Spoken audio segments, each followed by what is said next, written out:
জেনে নিন চোখের সমস্যার কারণেই আপনার মাথা ব্যথা কিনা। বেশিরভাগ মানুষই মনে করেন শুধুমাত্র ব্রেনের সমস্যার কারণেই মাথা ব্যথা হয়। আসলে এ ধারণা ঠিক নয়। চোখ, কান, নাক, দাঁত এসব সমস্যার কারণেও কিন্তু মাথা ব্যথা দেখা দিতে পারে।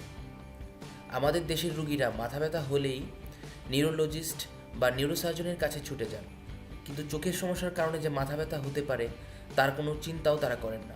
ফলে অনেক রোগীর সময় এবং অর্থ দুই নষ্ট হয়। মাথা ব্যথা হলে চোখের সমস্যার কথা অবশ্যই মাথায় রাখা উচিত। মায়োপিয়া বা হর্ষদৃষ্টি খুব পরিচিত, এ কারণে কিন্তু মাথা ব্যথা হয়। সঠিক পাওয়ারের চশমা ব্যবহার করলেই এই মাথা ব্যথা ভালো হয়ে যায়।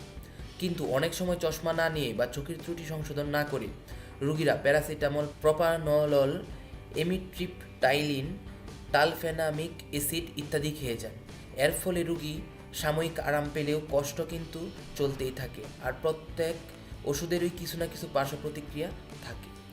তাই রোগ নির্ণয়ের জন্য সঠিক ডায়াগনোসিস গুরুত্বপূর্ণ ভূমিকা পালন করে থাকে।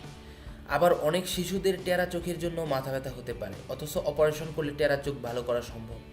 তখন চিরস্থায়ীভাবে মাথা ব্যথার সমাধান হয়। মাথা ব্যথার অন্যতম প্রধান কারণ চোখের ত্রুটি।